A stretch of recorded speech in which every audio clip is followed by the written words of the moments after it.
రైతు సోదరులందరికీ నమస్కారం అండి. మీరు చూస్తున్నారు అరుణ్ అగ్రికల్చర్ ఛానల్. అయితే ఈరోజు మన వీడియో ఒక టాపిక్ వచ్చేసి ఏంటంటే మేజర్గా డబ్బీ కడ్డీ రకాల్లో హైబ్రిడ్ వెరైటీస్ అంటే 2043 కడ్డీ రకాల్లో బెస్ట్ ఎంచుకోదగ్గ 2026 సంవత్సరంలో ఎంచుకోదగ్గ బెస్ట్ డబ్బీ అండ్ కడ్డీ రకాల గురించి పూర్తి ఇన్ఫర్మేషన్ ఈ వీడియోలో మీకు తెలియజేయడం అయితే జరుగుతుందన్నమాట. కాబట్టి వీడియో చివరి దాకా చూడండి. వీడియో నచ్చితే కనుక లైక్ చేయండి, తోట రైతులకు షేర్ చేసే ప్రయత్నం అయితే చేయండి. నెక్స్ట్ వీడియోలు చూస్తుంటే మనకు డీలక్స్ రకాలు ఒకటి, 341 రకాలు ఒకటి, ఇదే విధంగా నాటు వెరైటీస్లోనే డబ్బీ కడ్డీ సూపర్ 10 రకాలు కూడా నెక్స్ట్ వీడియోస్ అయితే మన ఛానల్ అయితే వస్తూ ఉంటాయి. ఖచ్చితంగా మన ఛానల్ని ఫాలో చేయండి, సబ్స్క్రైబ్ చేసుకోండి, తోట రైతులకు షేర్ చేస్తూ ఉండండి.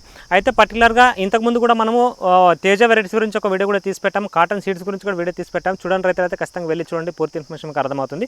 అదేవిధంగా ఈ వీడియోలో మనం పర్టికులర్గా ఈ డబ్బీ కడ్డీ రకాల గురించి పూర్తి ఇన్ఫర్మేషన్ తెలియజేస్తానండి. హైబ్రిడ్ వెరైటీస్లోనే మనం 2025 సంవత్సరంలో మంచి దిగుబడి వచ్చి 2026 సంవత్సరంలో ఎంచుకోదగ్గ బెస్ట్ వెరైటీస్ గురించి ఈ వీడియోలో మీకు పూర్తి ఇన్ఫర్మేషన్ తెలియడం జరుగుతుంది. ఇవన్నీ కూడా సీడ్స్ మనము ఫీల్డ్ చూసినవి, మనం తిరిగిన ఫీల్డ్లో చూసినవి, అదేవిధంగా మనకు మన ఫాలోవర్స్ మన రైతులు సాగు చేసి మనకు తెలియజేసిన సీడ్స్ని మాత్రం మీకు పర్టికులర్గా సమాచారం సేకరించి మీకు తెలియజేయడం అయితే జరుగుతుందన్నమాట. కాబట్టి రైతులు ఖచ్చితంగా పూర్తి వీడియో చూస్తే పూర్తి ఇన్ఫర్మేషన్ మీకు అర్థమవుతుంది. ఇంకో విషయం ఏంటంటే ఖచ్చితంగా ఏ మిరప విత్తనమైనా సరే ఎంపిక చేసుకునేటప్పుడు సాగు చేసుకునేటప్పుడు ఖచ్చితంగా మీకు నేలకు సూటిపోయే విధంగా సాగు చేసుకోండి. అదేవిధంగా మనకు మార్కెట్ అవైలబిలిటీ అనేది మనకి ఈ విత్తనం సాగు చేస్తే మనకు మార్కెట్ అవైలబిలిటీ మన చుట్టుపక్కల ఎక్కడ ఉందని చెప్పి మీరు ఒకసారి సమాచారం తెలుసుకొని మాత్రమే ఈ విత్తనం అయితే సాగు చేసుకోండి. అప్పుడైతే మీరు ఖచ్చితంగా సక్సెస్ అవడానికి అవకాశాలు అయితే ఖచ్చితంగా ఉంటాయి. అదేవిధంగా మనము నేల అనేది చాలా ఇంపార్టెంట్. ఖచ్చితంగా నేల ఎంపిక అనేది మిరప సాగు చేసే దానికి చాలా ఇంపార్టెంట్. ఆ తర్వాత విత్తనము, ఆ తర్వాత దానికి తగ్గట్టుగా మేనేజ్మెంట్, ఈ మూడు చేసుకుంటేనే మీరు ఖచ్చితంగా సక్సెస్ అయ్యే అవకాశాలు అయితే ఖచ్చితంగా ఉంటాయి. వాటి గురించి పూర్తి మేనేజ్మెంట్ కావాలంటే ఖచ్చితంగా నా యొక్క వాట్సాప్ నెంబర్ ఉంటుంది. వాట్సాప్ నెంబర్లో కూడా నాకు మెసేజ్ చేసిన ఇన్ఫర్మేషన్ ఇస్తాను. మన యొక్క గ్రూప్స్ కూడా ఉన్నాయి, గ్రూప్స్లో కూడా జాయిన్ అవ్వండి. ఖచ్చితంగా మన ఛానల్ కూడా సబ్స్క్రైబ్ చేసుకొని పెట్టుకుంటే మీకు ఎప్పటికప్పుడు నేను అప్డేట్స్ అయితే తెలియజేస్తాను అయితే ఉంటాను అనమాట. అయితే 2026 సంవత్సరంలో ఎంపిక చేస్తగా బెస్ట్ డబ్బీ కడ్డీ రకాల్లో బెస్ట్ చూసుకుంటే కనుక మనకు ఒకటి ఈ 2043 ఒకటి సింజంటాలో బెస్ట్ టాప్ 1 విత్తనంగా మనం చెప్పుకోవచ్చు అనమాట. 2043 అని చెప్పి మనకు సింజంటాలో అయితే ఉంటుంది. ఇది డబ్బీ రకానికి సంబంధించిన హైబ్రిడ్ రకం అనమాట. ఇది వచ్చేసి మేజర్గా మనము చాలా ఫీల్డ్లో నేను తిరిగాను.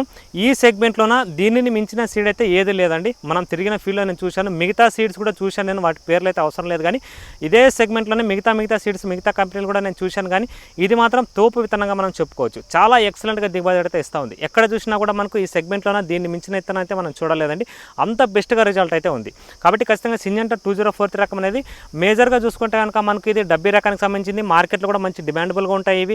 ఎందుకోసం అంటే కొంచెం కాస్ట్లీ మెటీరియల్స్ అని వీటిని వాడడం వల్ల, వీటిని ఎక్కువ శాతం వినియోగించడం వల్ల ఇవి అంత డిమాండబుల్గా ఉంటాయి. ఈ సంవత్సరం కూడా మనకు 2043 అనేది మ్యాక్సిమం 30-35 వేలు మార్కెట్ రేట్ అయితే పలికిందనమాట. బాగా సాగు చేస్తే కనుక దీన్ని కూడా 20 నుంచి 25 క్వింటాల దాకా దిగుబడి అయితే తీసుకోవచ్చు. చాలా మంచి దిగుబడి అయితే తీసుకోవచ్చు దీన్ని కూడా. అయితే వీటిని సాగు చేసే ముందు ఖచ్చితంగా మీరు మార్కెట్ అనేది చూసుకోండి. మ్యాక్సిమం దీని మార్కెట్ అవైలబిలిటీ అనేది మనకు ఎక్కువ శాతం చూసుకుంటే మనకు ఇక్కడ కర్ణాటక సైడ్, ఇటు గుంటూరు సైడ్ వీటి మార్కెట్ అనేది ఎక్కువ శాతం అయితే ఉంటుంది. తెలంగాణ వైజ్గా ఎక్కడ కూడా ఇది మార్కెట్ అవైలబిలిటీ అయితే లేదనమాట. కాబట్టి ఖచ్చితంగా మార్కెటింగ్ అనేది కూడా చాలా ఇంపార్టెంట్. కాబట్టి రైతులు దృష్టిలో పెట్టుకోండి. అదేవిధంగా 2043 అనేది చాలా సెన్సిటివ్ విత్తనం అండి. దేనికి కూడా అంత పర్ఫెక్ట్గా తట్టుకోలేదు. ఒక వైరస్ అయినా సరే ఎక్కువే, తెగులైనా సరే ఎక్కువే, విల్ట్ సమస్య కూడా చాలా ఎక్కువ దీనికి వచ్చే అవకాశాలు అయితే ఉంటాయన్నమాట. దీన్ని సాగు చేసే ముందు రైతులు ఖచ్చితంగా నేల ఎంపిక అనేది చాలా ప్రధానమైనది. నేల చూసుకుంటే కనుక మంచి కరప నేలలు, మనకు రాళ్ళు మరసలు అంటారు కదా, అలాంటి నేలలు అయితే చాలా పర్ఫెక్ట్గా సెట్ అయ్యే విత్తనం అండి ఇది. దాంట్లో చాలా మంచి దిగుబడి తీసుకోవచ్చు దీన్ని చూసుకుంటే కనుక. అదేవిధంగా దీన్ని సాగు చేసేటప్పుడు మన నేల అనేది ఎప్పటికప్పుడు ఎంత వర్షం వచ్చినా కూడా నీళ్లు నిలవనట్టుగా ఇంకిపోయేటట్టుగా ఉండాలి. ఖచ్చితంగా పొలం వచ్చేసి అంటే మనకు పల్లంగా ఉండాలి. ఎక్కడ నీళ్ళు ఆగుకున్నట్టుగా, ఎక్కడ వర్షం పడితే అక్కడ నీళ్ళు కిందికి వెళ్ళిపోయేటట్టుగా ఉండాలా. ఎక్కడ కూడా నీళ్ళు ఆగే ప్రదేశం అనేది ఉండకూడదు ఈ మిరప సాగు చేయాలని చెప్పి అనుకుంటే. ఎందుకంటే చాలా సెన్సిటివ్ కాబట్టి ఖచ్చితంగా రైతులు దృష్టిలో పెట్టుకోండి. ఖచ్చితంగా మీరు అందుకోసం వీడియో చివరిదాకా చూడండి నేను చెప్పేది. చివరిదాకా చూస్తేనే మీకు పూర్తి ఇన్ఫర్మేషన్ అనేది అర్థమవుతుంది. కాబట్టి నేల అనేది దీనికి ఎంపిక చేసుకోవడానికి చాలా ప్రధానమైనది. ఒక నల్లరేగడి నేల సరే కూడా దీనికి పనిచేస్తుంది. కాకపోతే నీళ్ళు అనేది నిల్వ ఉండకూడదు. ఖచ్చితంగా నీళ్ళు బయటకు వెళ్ళిపోయే విధంగా ఉండాలి. ఎప్పటికప్పుడు నల్లరేగడి నేలల్లో కూడా ఎంత వర్షం వచ్చినా నీళ్ళు ఇంకిపోయే నేలలు కూడా ఉంటాయి. కాబట్టి అలాంటి నేల ఎంపిక చేసుకుంటే ఇంకా పర్ఫెక్ట్ అనమాట 2043 రకానికి. కాబట్టి ఖచ్చితంగా రైతులు 2043 రకాన్ని ఎంపిక చేసుకునేటప్పుడు నేల అనేది చాలా ఇంపార్టెంట్. ఖచ్చితంగా ఎంత నీరు వచ్చినా కూడా నిల్వ ఉండకున్నట్టుగా బయటకు వెళ్ళిపోయేటట్టుగా ఉండాలి. ఒకవేళ పల్లంగా ఉన్న చేనైనా సరే ఖచ్చితంగా మీరు ఆ నీళ్ళు అనేది ఎప్పటికప్పుడు ఇంకిపోయి మళ్ళీ పొలం ఆరుదల వచ్చే విధంగా ఉండాలి. ఎర్ర నేలలు కానీ, కరప నేలలు, మనకు రాళ్ళు మొరస నేలలు కానీ, మంచి కండ నేలైనా సరే, ఒండు నేలైనా సరే చాలా సూటబుల్గా అయితే ఉంటుంది. ఇది ఒకటి దృష్టిలో పెట్టుకోండి. నీళ్లు మాత్రం నిల్వ ఉండకూడదు దీంట్లోన. ఇది దయచేసి గుర్తుపెట్టుకోండి. ఎందుకంటే చాలా సెన్సిటివ్ ఇది విల్ట్ అయినా సరే, తెగులు తాళ్ళు శాతం అయినా సరే, వైరస్ అయినా సరే దీనికి చాలా ఎక్కువ ఉంటుంది. కాబట్టి ఖచ్చితంగా రైతులు దృష్టిలో పెట్టుకోండి. ఈ 70 రకాల సాగు చేయాలని చెప్పి అనుకుంటే కనుక ఖచ్చితంగా 204 రకం ఒక బెస్ట్ రకం చెప్పుకోవచ్చు. ఈ సీడ్ కూడా మనము బళ్ళారి సైడ్ ఫీల్డ్కి వెళ్ళినప్పుడు కూడా చాలా చోట్ల చూశాను నేను. సీడ్ వాళ్ళు 47 పొలాలైనా సాగు చేశారు. కాకపోతే వాళ్ళు ఏంటంటే నీళ్లు నిలువ ఉన్నట్టుగా ఎప్పటికప్పుడు నీళ్లు బయటకు వెళ్ళిపోయే విధంగా చూసుకునే వాళ్ళు. కాబట్టి ఖచ్చితంగా ఈ విషయం మీరు కూడా జాగ్రత్త పడితే మంచి దిగుబడి సాధించడానికి అవకాశం ఉంటుంది. మంచి లాభాలు ఆర్జించడంలో ఒక బెస్ట్ విత్తనం 204 విత్తనంగా అని చెప్పుకోవచ్చు. ఇది 70 రకానికి సంబంధించింది. చాలా బెస్ట్గా ఉంటుంది, చాలా మంచి దిగుబడి అయితే తీసుకోవచ్చు. కాబట్టి ఈ జాగ్రత్తలు అనేది తప్పనిసరిగా పాటిస్తేనే ఈ విత్తనాన్ని మనము సాగు చేయగలము. ఇది కూడా దృష్టిలో పెట్టుకోండి మీరు. ఖచ్చితంగా బాగుంటుంది ఈ విత్తనం కూడా సాగు చేసుకుంటే.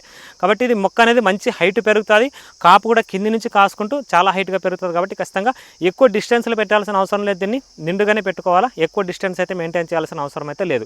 మిగతా సీడ్ మాదిరిగా ఎక్కువ డిస్టెన్స్ పెట్టగలిసిన అవసరం లేదు, కొంచెం నిండుగానే పెట్టుకోవాలి. ఎందుకోసం అంటే మొక్క ఎక్కువ శాతం హైట్ పెరుగుతుంది, బ్రాంచెస్ అని ఎక్కువ రావు. కాబట్టి ఖచ్చితంగా కొంచెం నిండుగా పెట్టుకుంటేనే మంచి దిగుబడి తీసుకోవడానికి అయితే అవకాశం అయితే ఉంటుంది. ఇది మనం 204 రకానికి సంబంధించింది. ఇదే సెగ్మెంట్లో ఇంకో సీడ్ ఏదైనా ఉందా అని చెప్పి అనుకుంటే కనుక ఖచ్చితంగా మీకు ఇంకో సీడ్ మనకు దీంట్లోనే రవి హైబ్రిడ్ సీడ్స్లో ఉన్నది 6263 అనే ఒక విత్తనం అయితే ఉంది. ఇది కూడా బెటర్గానే ఉంటుంది, ఇది కూడా మంచి దిగుబడి తీసుకోవచ్చు దీంతో కూడా. కాకపోతే ఇదేంటంటే మన సింజంటా మాదిరిగా కింది నుంచి కాపు రాదు, కొంచెం బాగా హైట్ పెరిగిన తర్వాత కాపు కాయడం అయితే జరుగుతుంది అనమాట. ఇది అంటే సింజంటా 2043 మనకు కింది నుంచి కాపు కాసుకుంటేనే వస్తుంది. కాకపోతే ఈ 6263 రవి హైబ్రిడ్ సీడ్స్లో ఏంటంటే బాగా ఎదిగిన తర్వాత పైన కాపు కాస్తుంది. సింజంటా అంత కాపు అయితే దీంట్లో నాకు కనపడలేదు. కాకపోతే ఆప్షనల్గా ఇది కూడా వేసుకోవచ్చు, బెటర్గానే ఉంటుంది. ఒకవేళ 204 దొరకని పక్షాన ఆప్షనల్గా అనుకుంటే ఖచ్చితంగా రవి హైబ్రిడ్ సీడ్స్ వాళ్ళది 6263 కూడా సాగు చేసుకోవచ్చు. మంచి దిగుబడి తీసుకోవడానికి అవకాశం ఉంటుంది. ఈ రకాలు అన్నీ కూడా ఒకటే రకమైన, నేను చెప్పింది నేల ఒకటి ఖచ్చితంగా గుర్తుపెట్టుకోండి. ఈ 70 రకాలు మాత్రం ఖచ్చితంగా మీరు నేల అనేది నీళ్లు ఇంకిపోయేటట్టుగానే ఉండాలి, దయచేసి గుర్తుపెట్టుకోండి రైతులు. అదేవిధంగా ఈ 6263 విత్తనం కూడా మంచి హైట్ పెరిగిన తర్వాత కాపు వస్తుంది. ఖచ్చితంగా రంగు విషయంలో, కాయ సైజు విషయంలో కూడా చాలా బాగుంటుంది. కాకపోతే 2043 మాదిరిగా ఉండదు, కొంచెం డిఫరెంట్గానే ఉంటుంది. ఏ వెరైటీ అయినా సరే ఖచ్చితంగా కొంచెం డిఫరెంట్ అనేది ఉంటుంది. కంపెనీ మారిన తర్వాత కాయ విషయంలో కానీ సైజు విషయంలో కానీ కొద్ది వరకు డిఫరెన్స్ అయితే ఖచ్చితంగా అయితే ఉంటుందన్నమాట. ఇది మనం రవి హైబ్రిడ్ సీడ్స్లో ఎంపిక దగ్గర 204 సెగ్మెంట్లో 6263 కూడా బెస్ట్ ఆప్షన్గా చెప్పుకోవచ్చు. ఇదే రకాల్లోనే ఇంకోటి మనకు సర్పన్లో ఉంది, 102 రకం అయితే ఉంది. సర్పన్ 102 రకం కూడా ఇదే 70 రకానికి సంబంధించిన మిరప. ఇది కూడా మంచి దిగుబడి అయితే తీసుకోవచ్చు ఖచ్చితంగా. ఇది వచ్చేసి మేజర్గా ఏంటంటే మనకు కాపు తొందరగా వస్తుంది. దీంట్లోన ఈ 102 రకంలో ఏంటంటే కాపు చాలా తొందరగా వస్తుంది. 40-45 రోజుల్లో మనకి ఎక్కువ శాతం పూత వస్తుంది, వెంటనే కాయగా సెట్ అవుతూ ఉంటుంది. కాబట్టి ఖచ్చితంగా ఫస్ట్ ఆఫ్ ఆల్ దీన్ని ఏం చేయాలంటే సర్పన్ 102 సాగు చేసే రైతులు మొక్కని ఫస్ట్ ఆఫ్ ఆల్ పెంచుకునే ప్రయత్నం చేయాలి. ఏ మాత్రం కూడా మనం కొంచెం డిలే అయిందనుకో ఖచ్చితంగా వెంటనే కాపు సెట్ అయిపోతుంది, అక్కడే మనకు మొక్క స్టాప్ అయిపోతుంది. కాబట్టి ఖచ్చితంగా రైతులు సర్పన్ 102 సాగు చేసుకుంటే కూడా మంచి దిగుబడి తీసుకోవచ్చు. కాకపోతే మంచి బలమైన నేల ఉండాలి. ఖచ్చితంగా మీరు నారు పెట్టిన వెంటనే దానికి తగు జాగ్రత్తలు తీసుకుంటూ మొక్క తొందరగా హైట్ పెంచుకుంటే మాత్రమే మీరు ఖచ్చితంగా దిగుబడి మంచిగా తీసుకోవడానికి అవకాశం అయితే ఉంటుంది. ఇది కూడా మార్కెట్లో మంచి డిమాండబుల్గానే దీని ప్రైస్ కూడా నడుస్తూ ఉంటుంది. కాబట్టి ఖచ్చితంగా ఇది కూడా మనకు ఇదే రకానికే పోలిందే, కాకపోతే కొంచెం డిఫరెంట్గా ఉంటుంది. కొంచెం కాయ ఇంకా వాటికంటే కొంచెం లావు సైజులో వస్తుంది కాయ. ఇది మనకు 204తో పోల్చుకుంటే ఇంకొంచెం లావు సైజు వస్తుంది కాయ. కాబట్టి కలర్ కూడా కొంచెం డిఫరెంట్గా ఉంటుంది. కాకపోతే దీనికి ఒక సపరేట్ మార్కెట్ బేస్ అయితే ఉందన్నమాట. కాబట్టి సర్పన్ 102 సాగు చేసే రైతులు ఖచ్చితంగా తొందరగా కాపుకు వస్తుంది. కాబట్టి జాగ్రత్త పడి తొందరగా మొక్క పెంచుకోగలిగితే కనుక మంచి దిగుబడి తీసుకోవడానికి బెస్ట్ ఆప్షన్గా చెప్పుకోవచ్చు. మిగతావన్నీ కూడా ఇవి సేమ్ వైజ్గా అదే విధంగా ఉంటాయి. మనకు మిగతా మా మిరపలకు మా స్ప్రేషన్ విధంగా వీటికి కూడా మందులు అయితే ఉంటాయి. వీటికి ఏం సపరేట్గా మందులు అయితే ఏమి ఉండవు. కాబట్టి ఈ 70 రకాల్లో సెలెక్ట్ చేసుకోదగ్గ 3 రకాలు బెస్ట్ రకాలు సింజంటా 204 టాప్ 1, తర్వాత 6263 రవి హైబ్రిడ్ సీడ్స్లో, తర్వాత సర్పన్ 102. ఈ 3 రకాలు 70 రకాల్లో హైబ్రిడ్ రకాల్లో సాగు చేసుకోవాలని చెప్పి అనుకుంటే కనుక ఖచ్చితంగా ఈ రకాలను అయితే సాగు చేసుకుంటే మంచి దిగుబడి తీసుకోవడానికి అయితే అవకాశాలు అయితే ఉంటాయన్నమాట. ఇవి మనకు టాప్ 3 సీడ్స్ 70 హైబ్రిడ్ రకాల్లో చూసుకుంటే కనుక. ఇప్పుడు కడ్డీ రకాల్లో ఒక 2 రకాలు బెస్ట్ రకాలు అయితే ఉన్నాయండి. వాటిలో ఫస్ట్ ఆఫ్ ఆల్ ఒకటి మన సింజంటా 5531 రకము. కడ్డీ రకాల్లోన 5531 రకం ఒకటి బెస్ట్ ఆప్షన్గా మనం చెప్పుకోవచ్చు అండి. మనం బళ్ళారి సైడ్ తిరిగిన ఫీల్డ్లో ఆల్మోస్ట్ ఆఫ్ ఆల్ 80% ఇదే సైడే ఉంది. 5531 రకమే, ఎక్కడ చూసినా కూడా 5531 రకమే. కాబట్టి ఇది కూడా కడ్డీ రకాల్లోనే ఒక బెస్ట్ విత్తనంగా మనం చెప్పుకోవచ్చు అనమాట. మంచి దిగుబడి ఇచ్చే విత్తనంలో ఇది కూడా ఒకటి బెస్ట్ ఆప్షన్గా చెప్పుకోవచ్చు. ఇది వచ్చేసి ఏంటంటే మనకి ఎక్కువ శాతం తెగులను బాగా తట్టుకుంటుంది, విల్టుని కూడా బాగా తట్టుకుంటుంది. దీంట్లో విల్టు కూడా రావట్లేదు ఎక్కువ శాతం.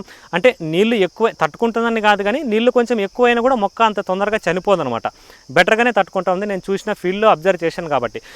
సింజంటా 5531 రకం కూడా ఖచ్చితంగా అన్ని రకాల నీళ్ళలో సూటబుల్ వెరైటీ అయితే చెప్పుకోవచ్చు. నల్లరేగడి నీళ్ళల్లో ఇంకా బ్రహ్మాండంగా వేసుకోవచ్చు. దీన్ని చాలా మంచి దిగుబడి తీసుకోవచ్చు, చాలా మంచిగా కాపు కాస్తూ ఉంటుంది.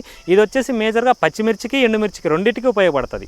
ఈ కడ్డీ రకాల్లోన ఈ 5531 రకం అనేది పచ్చిమిర్చి అంటే తొందరగా కాపు కాసింది అనుకోండి, ఒక కాపు మనకు పచ్చిమిర్చికి ఏదైనా డిమాండ్ ఉంటే పచ్చిమిర్చి తెంపి అమ్ముకొని తర్వాత మళ్ళీ చెట్టు పెంచుకొని తర్వాత మనం ఎండుమిర్చికి సాగు అయితే చేసుకోవచ్చు అనమాట. రెండు విధాలుగా ఉపయోగపడుతుంది ఇది. కాబట్టి పచ్చిమిర్చికి ఎండుమిర్చికి రెండు విధాలుగా ఉపయోగపడేది సింజంటా 5531 రకము. కాబట్టి ఈ 5531 రకం మన కడ్డీ రకానికి సంబంధించింది. ఈ సంవత్సరం దీని మార్కెట్ వాల్యూ కూడా 20 నుంచి 25,000 దాకా దీని మార్కెట్ రేట్ అయితే పలకడం అనేది జరిగింది. కాబట్టి మంచి డిమాండబుల్గా ఉండే వెరైటీలో కడ్డీ రకాల్లోన 5531 రకం అది బెస్ట్ రకము. ఇది అన్ని రకాలకి నీళ్ళకి సూటబుల్ అవుతుంది. మ్యాక్సిమం నాకు తెలిసి అన్ని రకాల నీళ్ళలో కూడా సూటబుల్ అవుతుంది. కాబట్టి అన్ని రకాల నీళ్ళలో కూడా దీన్ని సాగు చేసుకోవచ్చు. చాలా బ్రహ్మాండమైన దిగుబడి అయితే తీసుకోవచ్చు. ఇది కూడా మనకు కర్ణాటక సైడ్ గుంటూరులోనే మంచిగా దీనికి డిమాండబుల్గా మార్కెట్లో అయితే ఉంటుంది. కాబట్టి ఖచ్చితంగా మార్కెట్ అనేది ఈ రెండు సరౌండింగ్లో ఉన్నప్పుడు ఈ రెండు మార్కెట్లోనే మంచి డిమాండింగ్లో అయితే పోతుంది. కడ్డీ రకాల్లో 5531 అనేది బెస్ట్ రకము. ఇది కూడా అన్ని రకాల తెగుళ్ళను తట్టుకుంటుంది, వైరస్ను కూడా చాలా వరకు తట్టుకుంటుంది. కాకపోతే కాపు మాత్రం తొందరగా వస్తుంది. తొందరగా 50 రోజుల్లో మనకు పూత వస్తుంది, వెంటనే కాపు అనేది సెట్ అవుతూ ఉంటుంది. కాబట్టి కొంచెం మొక్క పెంచుకోవాలి. లేదంటే కాపు సెట్ అయిందంటే వెంటనే పచ్చిమిర్చి కూడా అమ్ముకోవచ్చు. కాబట్టి ఒక అడ్వాంటేజ్ మనకు ఉంది. కాబట్టి పచ్చిమిర్చి తెంపి అమ్ముకొని తర్వాత కావాలంటే మళ్ళీ చెట్టు పెంచుకొని తర్వాత కాపుకి మనం ఎండుమిర్చికి అయితే సాగు అయితే చేసుకోవచ్చు. ఇది కడ్డీ రకాల్లో బెస్ట్ రకం మనకు సింజంటా 5531 రకము. అదేవిధంగా ఇంకో రకం ఉంది. అది మనకు BSFలో 1081 అనే రకం, 1081 రకం అనమాట. ఈ 1081 రకం నేను మ్యాక్సిమం ఎక్కువ ఈ కర్నూలు సరౌండింగ్లో అదేవిధంగా ఐజా సరౌండింగ్లో మనం ఎక్కువ శాతం నేను దీన్ని చూడడం అయితే జరిగింది. 1081 అనే రకం ఐజా సైడ్ ఫీల్డ్కి వెళ్ళినప్పుడు కూడా నేను చూశాను. ఈ BSF వాళ్ళు 1081 అనే రకం కూడా చాలా బాగుంటుంది. మొక్క చాలా గుబురుగా పెరుగుతుంది. ఇది గుబురుగా ఉంటుంది మొక్క ఎక్కువ శాతము. ఖచ్చితంగా ఇది వైరస్ వాటిని అయితే తట్టుకోలేదండి. కాకపోతే కాయ సైజ్ అనేది 5531 రకం కంటే ఇంకా ఎక్కువ వస్తుంది. కాయ సైజ్ అనేది అంటే లావు విషయంలో కాదండి, మనకు ఈ జంపు విషయంలోన లాంగ్లో ఎక్కువ శాతం మనకి ఇది ఇంకా ఎక్కువ శాతం జంపు రావడానికి అయితే అవకాశం అయితే ఉంటుంది. ఇది కూడా మనకు పచ్చిమిర్చికి ఎండుమిర్చికి రెండు విధాలుగా ఉపయోగపడుతుంది. తొందరగా కాపుకు వచ్చే రకం ఇది కూడా ఖచ్చితంగా చాలా మంచి వెరైటీ. దీన్ని కూడా సాగు చేసుకుంటే మంచి దిగుబడి అయితే సాధించవచ్చు కడ్డీ రకాల్లోన. కాబట్టి ఇది కూడా మనకు తొందరగా కాపుకు వచ్చే రకం ఉంటుంది. కాబట్టి చెట్టును తొందరగా పెంచుకునే ప్రయత్నం చేయాలి. లేదంటే తొందరగా కాపు సెట్ అయింది, చెట్టు ఎదుగుదల నిలిచిపోయింది అనుకుంటే ఒకసారి పచ్చిమిర్చి కటింగ్ చేసి తర్వాత కావాలంటే మళ్ళీ ఎండుమిర్చికి కంటిన్యూషన్గా సాగు అయితే చేసుకోవచ్చు అనమాట. కాబట్టి ఈ 1081 అనే రకం కూడా చాలా బెస్ట్ వెరైటీ. ఇది కూడా చాలా వరకు తెగుళ్ళను తట్టుకుంటుంది. అదేవిధంగా వైరస్ని అంత విధంగా తట్టుకోలేదు, కానీ కొంచెం వేరే తాలు శాతం కానీ బూడిద తెగులు కానీ అలాంటి వాటిని చాలా వరకు తట్టుకునే అవకాశాలు అయితే ఖచ్చితంగా ఉంటాయి. మేజర్గా కొంచెం బలమైన నీళ్ళలోనే దీన్ని సాగు చేస్తే చాలా వరకు బెటర్ అని చెప్పేసి నా ఒపీనియన్. ఎందుకోసం అంటే ఖచ్చితంగా ఇది ఎక్కువ కాపు వస్తుంది, మొక్క గుబురుగా ఎక్కువ శాతం ఉంటుంది. కాబట్టి బలమైన నీళ్ళతోనే వీటిని బాగా తట్టుకోవడానికి అవకాశం అయితే ఉంటుందన్నమాట. ఎర్ర నీళ్ళలో ఇంకా బాగా సూటబుల్ అయ్యే వెరైటీ 1081 అనేది చెప్పొచ్చు. ఎర్ర నీళ్ళలో చాలా బ్రహ్మాండంగా సెట్ అవుతుంది ఇది. కాబట్టి ఈ మన కడ్డీ రకాల్లో ఒక రెండు రకాల బెస్ట్ రకాలు ఏమైనా అంటే సింజంటా 5531 రకము, అదేవిధంగా ఈ 1081 BSFలో రకం. ఈ రెండు రకాలు బెస్ట్ రకాలుగా ఉన్నాయండి. కడ్డీ రకాల్లోనే చాలా మంచి దిగుబడి ఇచ్చే రకాలు. అదేవిధంగా మనకు డబ్బీ రకాలు చూసుకుంటే 2043, రవి హైబ్రిడ్స్లో 6263 సర్పన్ 102 ఈ డబ్బీ కడ్డీ రకాలు అయితే కనుక ఇవి మనం 2026లో ఎంపిక చేసుకుంటే కనుక మంచి దిగుబడి సాధించడానికి అవకాశాలు అయితే ఉంటాయి.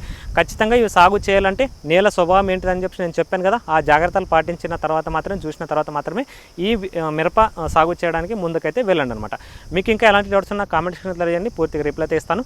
ఇంతే వీడియో అండి. Thank you, thanks for watching.